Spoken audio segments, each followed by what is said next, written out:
All right, I think that we are live. We are. Okay, I see it.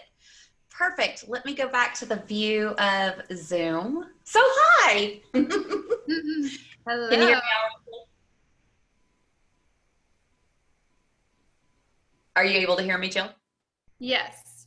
Okay, perfect. So hey guys, we are live in hashtag Stay Wild Child, and I'm Nicole, and this is our first episode of Stay Wild Child. Yay. And I am excited that my first episode and Jill Smith honored me with being my first guest on this new creation. And so, yeah, I got to figure out kind of like how to get all the verbiage right around it. But I just wanted to bring to women, other empowering women who are letting their light shine. And it doesn't mean that they weren't in a place before of, they weren't in a harder place before, but now they've stepped into their light, they're stepping into their purpose. And, you know, I always use that hashtag, we're all just practicing together. And that is exactly what I want to share with this whole mission that I'm on. I want women to know that we haven't just gotten here overnight. You know, it's taken some work, and it's taken some like looking inside of ourselves and doing some healing, and then just stepping forward, right? So I don't exactly know where this staircase is going to lead, but I knew I needed to take the step. And so that's what I did. And so that's what I want to bring to you is these women who are living it. And Jill is absolutely somebody who is living it. So thank you, Jill, for jumping on this morning. So let's just talk just a little bit. Let's start. And why don't you just give us like just a little bit of a background on who you are and how you got started on this letting your light shine journey. Thank you so much, Nicole, for asking me to be on. It is an honor. Before we go any further, can I just ask really quick? I'm not sure if it's showing like the split screen on Facebook Live, so you might want to check that really quick. I'm not sure. I will. Okay, cool. Yeah. So, well, my journey has kind of been a little bit like a roller coaster. Like many of us who get on this journey, right? It kind of starts out like, one of the things that I laugh about a lot is whenever I talk about yoga and teaching, doing meditation and all that, a lot of times it's been a common theme that people have this idea that you kind of have it all together because you're doing these things. And I just laugh and I'm like, no. And that's why I really love that hashtag you use. We're all just practicing together, because no, the inside of the walls are not always as they appear. And I think that's what I have seen in the yoga community, especially in the lightworking community, is that's what brings people to that path is, you know, trauma or some type of, you know, obstacle of overcoming. And so for me, it was many things over the years kind of led me here. But first and foremost, the thing that really pushed me into my own healing was just like having 2 kids and getting so overwhelmed and not taking care of myself, having 0 sense of like that I even needed to take care of myself. That was even a thing that needed to happen until it was so bad that I was just completely depressed, having a really tough time. Even just waking up in the morning was like, oh, it's just like I can't even hardly get out of bed and function every single day. And that eventually led me to the yoga studio where I met one of my teachers who's had a profound impact on me. And then I think what kept me, because what happens is a lot of people start and then they open, we like to say, we open Pandora's box, right? And then you start to see like all your shadows and you're like, it is such a mess in here. Like, I want to go back in and hide, right? Totally. Totally. I'm going to go back in. Like, it felt like, this is absolutely just so much work that I'm going to have to do. Like, I don't even know if I have the will to like continue on because it's so much. But I do think too, what kind of got me there was like the depression that spawned from my children, and then having children watching me and eyes on me and seeing like, you know, one of the things that surprised me the most about becoming a parent was like all that like anger that was in there that I didn't expect. And it was like kind of surprising to me to see how that was in me, you know, that anger. And so I think the depression kind of got me to the mat, and the anger keeps me going back to the mat. You know, Right. it keeps Yeah. me coming back, because we need some kind of a motivation to stay students of our own path. You Right, know, right. So did somebody, and I believe that we are split screen. When I looked at Stay Wild perfect. Child, it looked like we're split screen. Perfect. So I think we're a go. Yeah, this is my first time doing it with Zoom, so I just see I'm up here, like my view isn't on Facebook, so I can't see what you're seeing. So it's all Totally. Totally. I think we're good.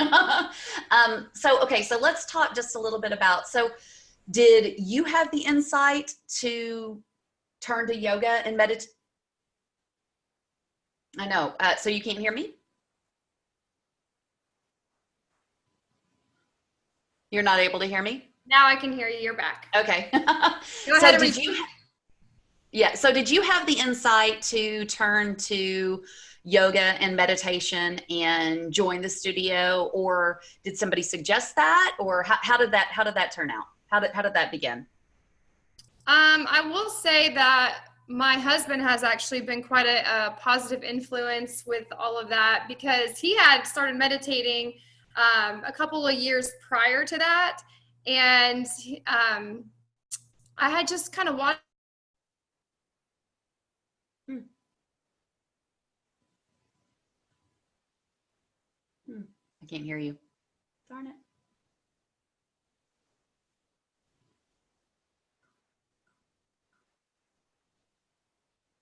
He was a college athlete, so he looked about how like Phil Collins with the LA Lakers was using mindfulness and meditation for sports enhancement.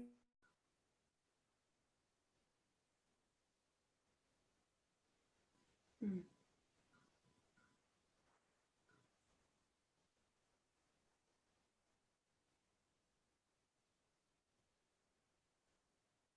Him staying diligent with his practice, me seeing the changes in him. And he had actually brought this video to me one day and showed me this Kundalini Yoga video. And I watched the woman on the screen, and just this like peace and this grace that she had about her. And I was like, what is this? Like, I don't know what this is, but this is medicine and I need more.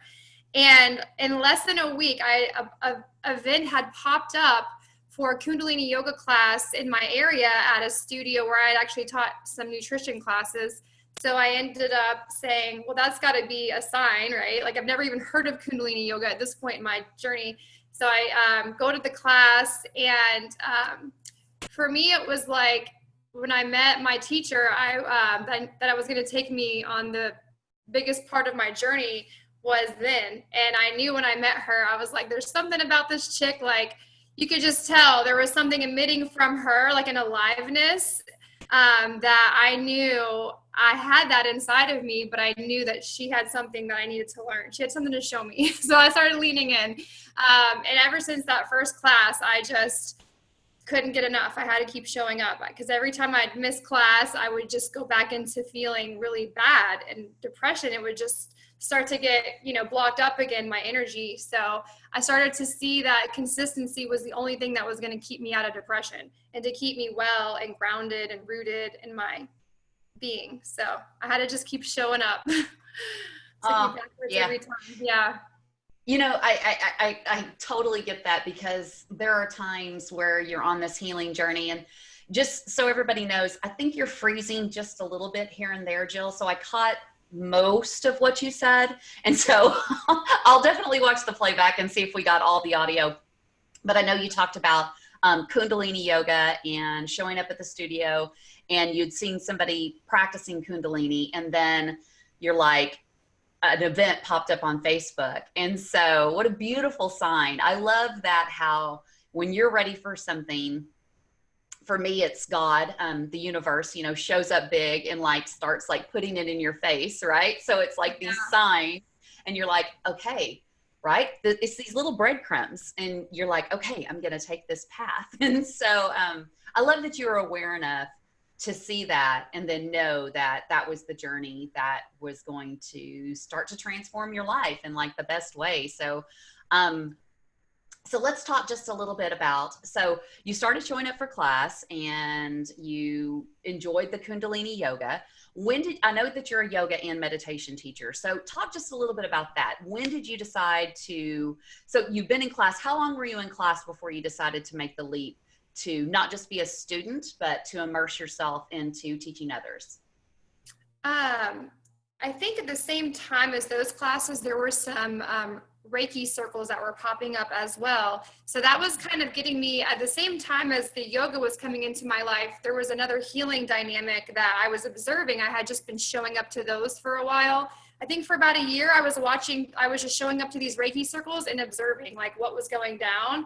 And then also with the yoga, it was probably between 2 to 3 years. And myself and another regular student of my teacher, we kept saying like, she's really big into shamanism. She practiced shamanism and had done it for a while and had healed some major stuff through that modality. And so we kind of had been, we'd been going to private sessions. I'd been doing all these private sessions with her and really seeing some of this different side of this healing work where it was starting to merge, like some of the Reiki and then the shamanism and the meditation and the yoga. It was all like coming together to give me this experience where it was elevating me even more. And I think faster by like doing all of those things. And I think when that starts to happen, I'm sure, Nicole, you probably experienced this too. It's like you start getting this medicine and you feel like there's others, they need this medicine, right?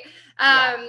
So we were begging my teacher to, like, how can we learn to do what you're doing? Like, how do we learn this stuff? And actually the program that she went through was the Jaguar Path years before. And so the opportunity for her to be able to bring the Jaguar Path program to Florida popped up, which was not just a yoga teacher training, but it was a 9-month program merging shamanism with yoga. So it was 9 months of teaching the shamanic tools. And then we had an immersion where we flew to Puerto Rico to do the yoga teacher training. So it was just a couple of years in, and I was like, I got to know more. I got to know what's going on. And so, so my teacher brought that program to Florida, which I did. And then we did it another year, and I showed up for like most of those sessions. And then the third year, I was actually assisting her with that last year of the program. So I really got to kind of dive in deep and see both sides from a student and facilitator standpoint. So it's been very fruitful, and the community is just growing, and all these beautiful women. Like, I just love what you're doing because it's such an alignment in mission. I feel like we're all just kind of practicing in our own little neck of the woods, like what you're doing with your community and growing it. We have this little hub here in our community. We're doing the same. And so that's pretty much how I got into teaching. I love that. I need to find out more about that Jaguar Path. I wonder if they have anything like that in the Dallas-Fort Worth area, because you said it was a 9-month program. Yes. I don't know that they have that one. They teach that one actually in Linux, and now my teacher's merging into her own creation right now. So, right. But they do teach that up in Linux. But there's more to come. There's definitely more to come though with the offerings of those tools. So definitely. Oh, I love it.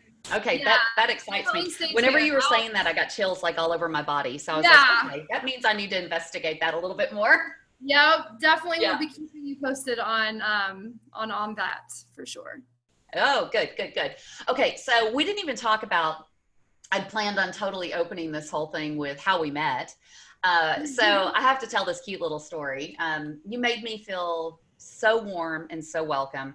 So we met at the Quantum Revolution Tour. It was the first tour, and Jessica Ahlstrom's Quantum Revolution Tour. It was in Miami. And I remember when I purchased that ticket to Miami, I kind of didn't really know what I was getting myself into, but I had this like draw to go, right? Opening that Pandora's box, right? Exactly. Yeah. I knew that, just when you get that intuition, right? When you get that nudge, that's you. I have now figured out that you need to follow it, right? There's been many, many years where I've suppressed that nudge and that intuition. And now finally, like, I'm totally listening to it. And so I remember it was day 2, I believe, of the Quantum Revolution tour, and Jessica had offered an offering where you could upgrade your ticket and you could be at brunch. And so she was directed, there was a long table, and she was directed to the other side of the table. And I thought, you know what? I paid for this ticket. I'm going to go sit by her. Nobody else was walking around. And I'm like, I'm going to go sit by her because, this was just the beginning of my journey. And I thought, if anybody's going to be able to ask some questions, it's going to be the person sitting next to her. So I walked around the table and I sat down, and you sat right across from me with Betsy. You and Betsy sat right across from me. And you look at me and you said, "You're somebody's fun aunt." And I'm You're like, I am. Crazy aunt. I'm like, I am. I'm Aunt Nikki. And so you just made me feel so warm and welcome. And I think you even said, "Can you be my aunt too?" And I'm like, of course. So yeah, you just had such an open heart, and I so appreciated it. And I think that, I think that there's this bridge that we're all on, and everybody's just at a different place on their bridge, and we're all learning and all expanding. And, Jessica's programs are really for helping teachers teach, right? And so I'm assuming, so tell me a little bit about what made your decision to join the first Quantum Revolution tour, because I've seen you at every one since. Yeah. And so our relationship and our friendship has just grown from there. So we've known each other about a year. And but yeah, so tell me, what was your reasoning for taking that first leap and joining the Quantum Revolution tour as a guest?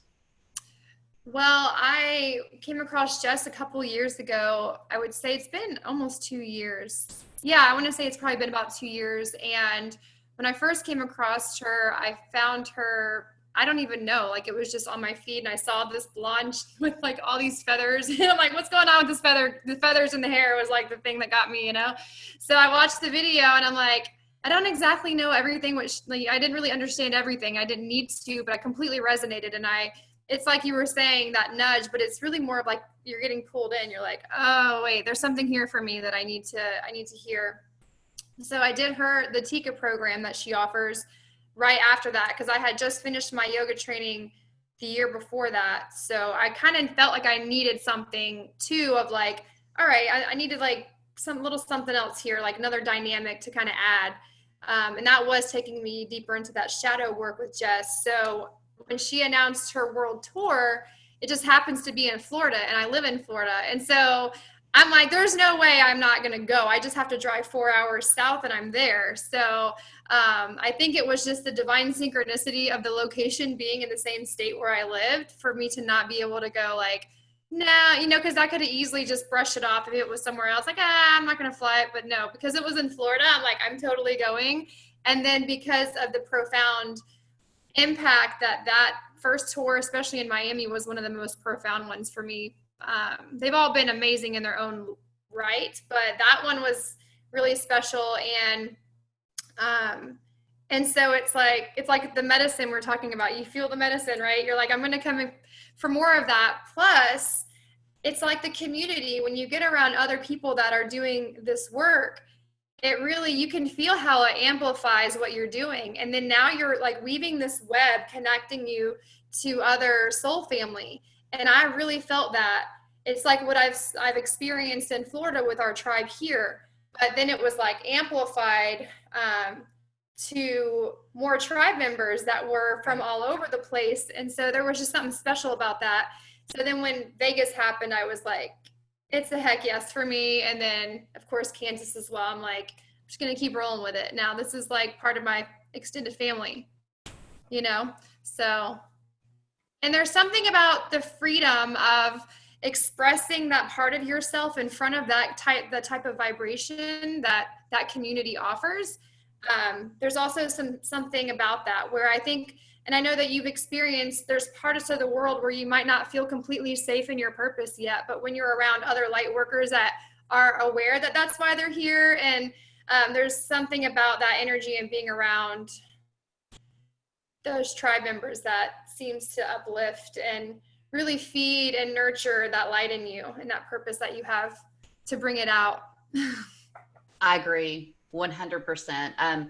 That's exactly the feeling that I got as well. And I know that we've become such like a close, you know, like tight knit community. And so it's so, it's so rewarding to be around others who are on the same mission. And, you know, it's just, it's definitely, it's that healing, it's that medicine, it's that energy that we create. And yeah, one of my most memorable moments was the breath work that we all did in Miami. It was life-changing for me. So I think it was for you too. We've talked about that. Yeah, that was probably one of the highlights I would have to pick out of all of the events, was specifically that it's the experiential part, you know, is for me where it's at. You know, it's like, that's what I love about this work. It's experiential, you know, it's like you can talk all day and debate all day about what you believe or what you think or what you've been taught. But when you've had experiences within yourself that are so profound, and you see things inside of yourself that you've never heard about before, nobody can take that away from you. Nobody can debate that out of you. You got to witness that within yourself.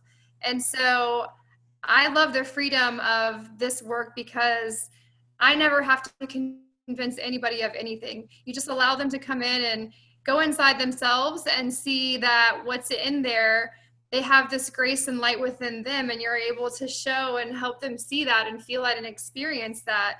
And I think that's my favorite part about all of this. Yeah. You're just, you know, Jess uses this term, and it was the first time I'd heard it, and now I've heard it, you know, a bunch of times since.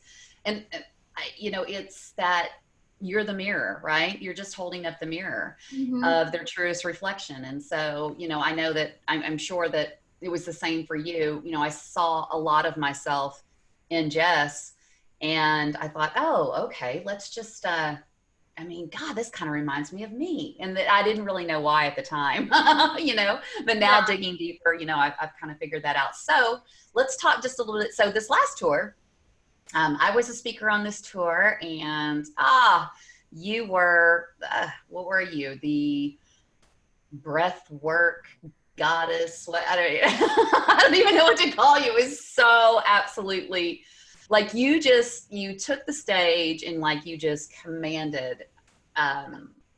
It was incredible. So like, walk us through just a little bit about how you set up to walk us through all breath work and meditation and some of the healing techniques you used during the last event in Kansas City.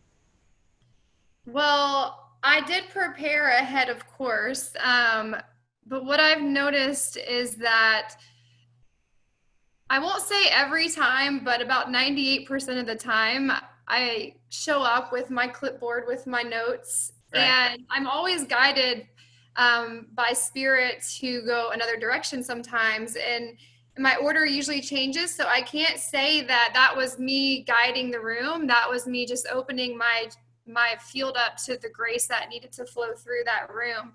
So really, I think that's the most graceful place to flow from when you're teaching or you're guiding. It's like, it was for me more of just like allowing that guidance to come in. Like, having the framework gives you the confidence to channel when you're in that space.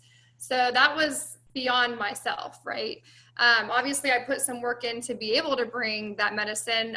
But one of the biggest concerns, not really a concern, but it's just doing breath work with a lot of people, is just keeping everybody safe, because sometimes, you know, some deep stuff can come up. So I really wanted to just make everybody feel very safe in that space to go inside of themselves and to know that I'm staying present in the room and just guiding in a way that's responsible to make sure that everybody's, you know, like having the experience that they need to have without jeopardizing anybody's safety.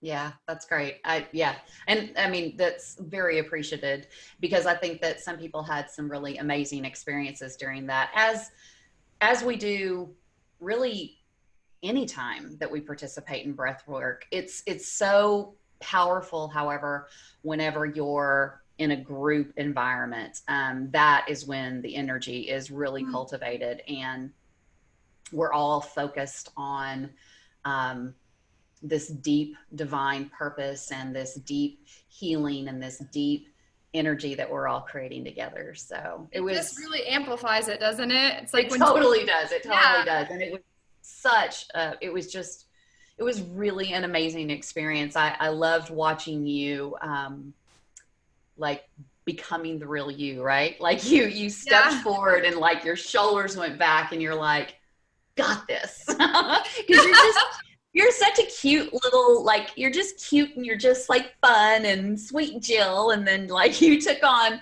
this role of like goddess warrior, like, come on, let's do this, people. I got this. I got you. Fun? We got this. Isn't it so fun? We can be all of that, you know, like all of it. We all have the ability to step into those archetypical roles of, you know, I can be the sweet little angel, like kind person, and I can be a badass if I need to put that hat on and like create, you know, boundaries and be, you know, be real in that way. So there's like the nurturer, there's the angry Jill, there's the happy Jill, there's all these different hats, like the service Jill, like all the hats. And that was actually one of the tools that I learned through the shamanic journeying was using the archetypes and the roles of the archetypes to step into your power in different situations in life. Like, when do you need to be the businesswoman? When do you need to put the business suit on, right? Like, when do you need to put on like the sex goddess costume? Like, who are you now? Like, when do I need to be a mom and like nurture?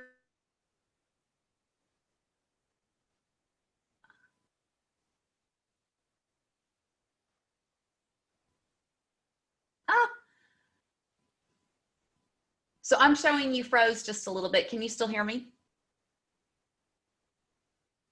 Can you hear me? Yeah, I can hear you now. Okay. All right. Okay, yeah. You just the last little bit, you just cut out for just a little bit. So we'll see if you're back. Are you back? I think so. Yeah, you are. You are. Okay, good. All right. So let's talk just a little bit about what are some things coming up for you. So you have this amazing group that you run on Facebook, Golden Lotus Ascension. Talk just a little bit about that. What's the why behind the group? And I know that you have a meaning with the name as well, because we talked about that just a little bit. You'd seen it in your journal the other day. So tell us just a little bit about that. Well, the name first came to me when I was actually in Shavasana in a yoga class. And I was lying in Shavasana and I just kept hearing Golden Lotus. And I was like, okay. So while I was thinking like, I want to create, you know, whatever it is that I'm creating, like we're stepping forward into this, and I knew that had to be the name. So when I was really looking for something that kind of flowed with that also encaptured like all of the parts of my own personal journey. The Ascension is choosing to step into the path of light, like stepping into a higher level of the path of light, right? So that's what Ascension is. And so the Golden Lotus, it's purification of mind, body, and spirit. It's also the path to enlightenment.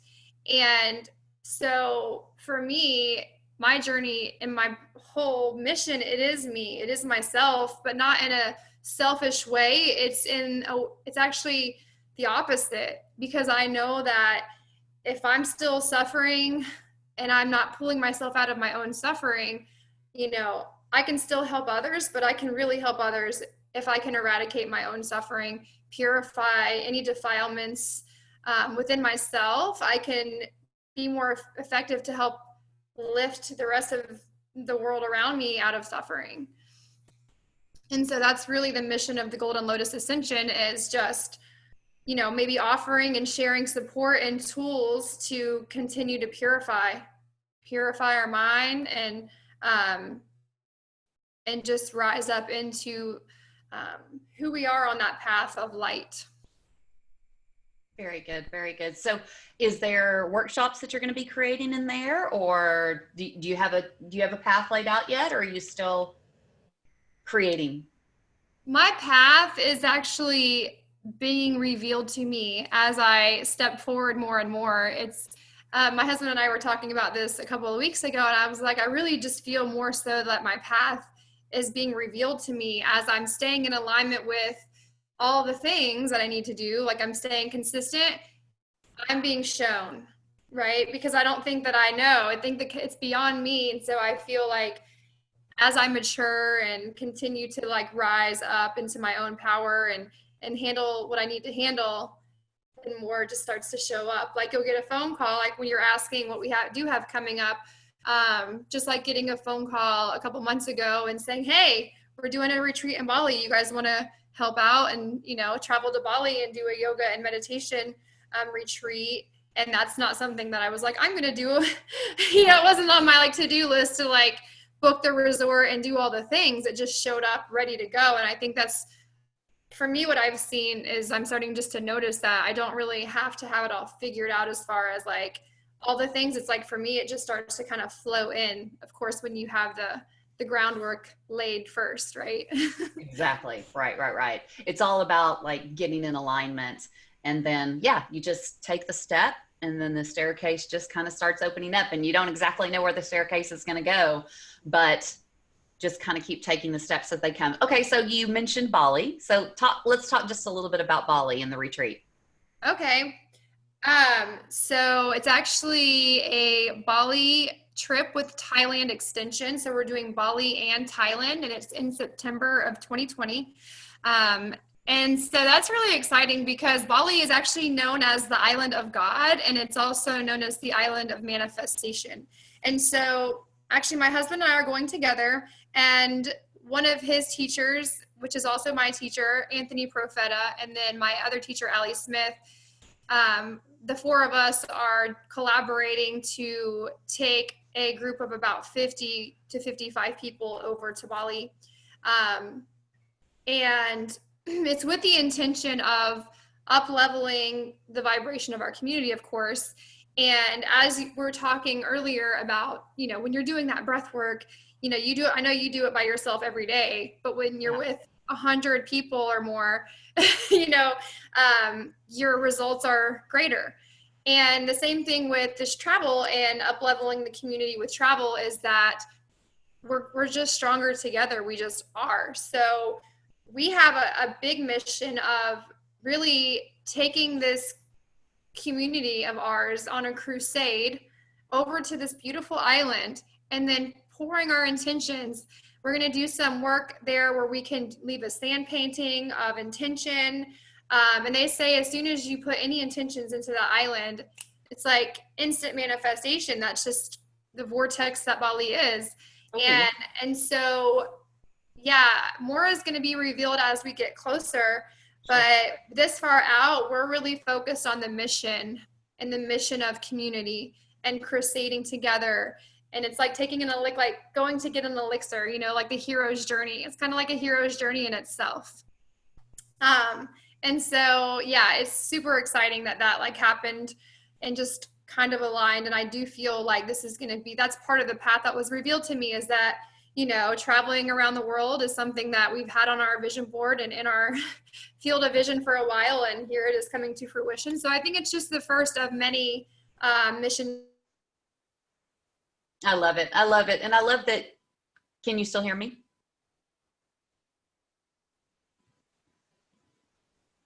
You cut out again. Say something. Let me see if I can hear you. Jill. Can you hear me now? Yeah, I can hear you now. Okay. Okay, I paused talking because I knew we were frozen. I'll just share the dates really quick, but Bali is going to be September the 12th through the 17th. And then we leave for Thailand on the 17th, come back on the 22nd. So that's exciting. And I will share one more thing. My favorite and most exciting part that I think I'm really stoked about is that we're going to be spending, there's an option to spend the day with the elephants in Thailand. So there will be a whole day of elephant. If you want to upgrade for the ticket to go to the elephant sanctuary, I'm really looking forward to many of the things that are going to happen, but that elephant Thailand experience is got my heart and feeling all warm. Absolutely. And you know, that is right around my birthday, and I would love to be celebrating my birthday right alongside you. I would, yeah, it's definitely there. I've set it there, and I'm just going to get out of the way, and it's going to happen. right? There you go. There you go. Hey, I'll support that if that's what's in alignment for your highest purpose, right? It totally is. Totally is. I don't see how it couldn't be, but hey. Yeah. So talk just a little bit about you and your husband being on this journey together. I love watching y'all's relationship. It's really just, it's very cool to see both of you on this same path of growth and expansion. And so talk just a little bit about that as we're kind of like wrapping up this like hour of us chatting. Talk just a little bit about y'all's relationship and just kind of the growth that's transpired over the last several years of you both being on this same mission.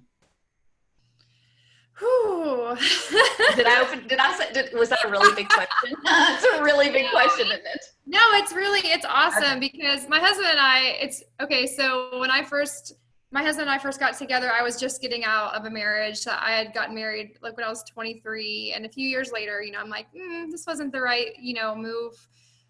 So got divorced, and I ended up reconnecting with Derek, who I knew in high school, and it was just literally, I know that was by the grace of God that him and I were reconnected, but we were both kind of in a place of like, we were party animals. We like to, have some drinks and go out, and we didn't have kids yet, either one of us. So we were just kind of like, I guess hotmess.com is what I like to say.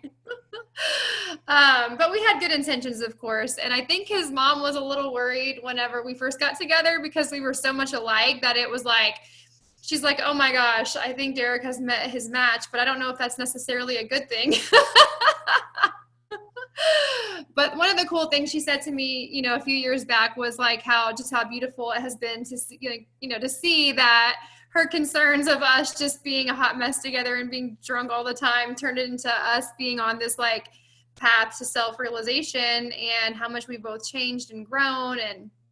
And so it's been beautiful and messy and ugly and exciting and awful. And it's been all of it. It's been everything, he is definitely not your typical person, I would say, as far as like the way that men are and the awareness that he has. He was definitely sent here for a special mission, I believe, and I know that he's going to be stepping into that even more as far as assisting the divine masculine with the uprising that they need guidance with.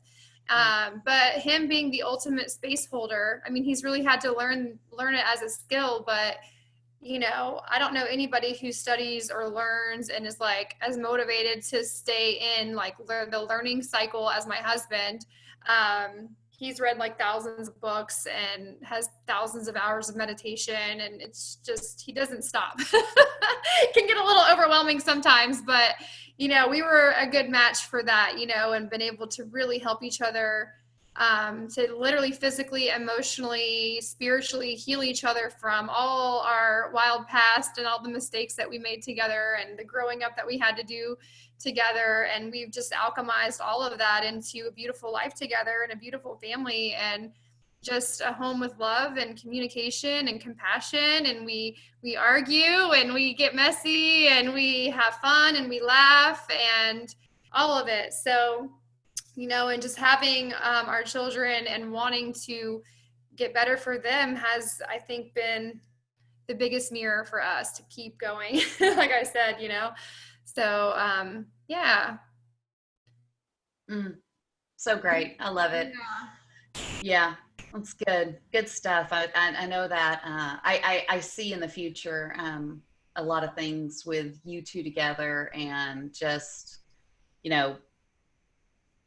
that marriage piece of, being so different yet coming together and, growing your relationship.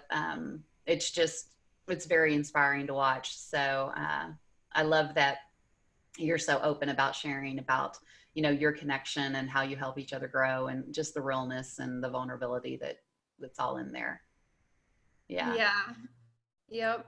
It's pretty fun. You two are a real gift to helping just like totally raise the consciousness. I mean, it's exactly what you're doing, and it shows. Really, really, really does. So thank you. I really appreciate you. Thank you.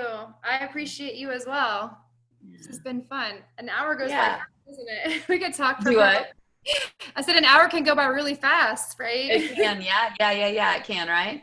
So, okay. So I think we talked about your Golden Lotus Ascension, and we talked about your retreat.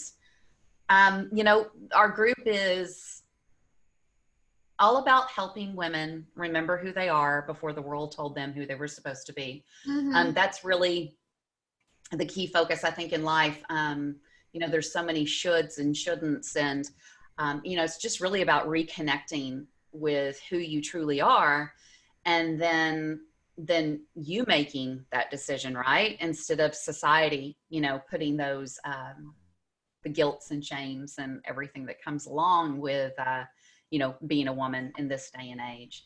And so, are there any parting words that you'd like to say just before we end this first episode on really just helping women remember who they are? I'm going to let you have the final words. That is a big question, and it's awesome. And I think that my biggest encouragement is always to remember to breathe, right? Because that brings us back to who we are always. And I like to think about all my classes, and I'm like, if nobody in this classroom ever shows up again, if they remember to breathe, then I'm going to feel pretty good about whatever they got here today. But ultimately, we have to keep returning to ourselves, and we have to stay around people who remind us about ourselves. This world is full of many obstacles to that remembrance. And so my biggest thing is to encourage everybody to keep going, right? Because we see a lot of people that are kind of giving up.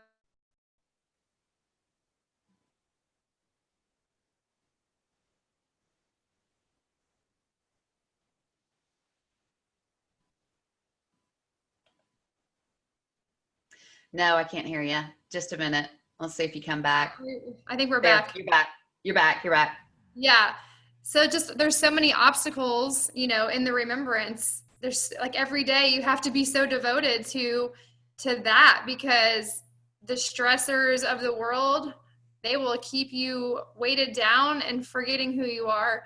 So just take some kind of daily action to connect with yourself, with spirit, with whatever that is. Take some kind of action every single day. You can't let it go without, even one day without doing some sort of activity to connect with yourself. It's going to start to cloud your memory. And it's the time is now for us to all continue to rise and step up together, and to know we're stronger together. There's no competition here, and to really know that and step into that support. Who supports you? Who's there? Like, who's doing the things? Like, even if it's like right now having this online space, there are more resources now than we've ever had before to connect. And it's just keep on showing up. Keep showing up. Exactly. That's all I can really say, because that's what I do. That's my mission, is to keep showing up. And it's as simple as that. Absolutely. Absolutely. And that breath is so important. Absolutely right. Well, thank you so much, Jill. I so appreciate you. And this was a success. It was totally a success. And I will get this up on YouTube so that we're able to share it with our communities. And just, again, grateful for our friendship, grateful for you. And I know that we will be doing things together in the future, 100%. Absolutely. I look forward to visiting Texas soon. Yeah, exactly. All right, girl. Thank you so much, Nicole. Everyone have a beautiful day. Thanks for tuning in. You too. All right. Bye, everybody. Bye.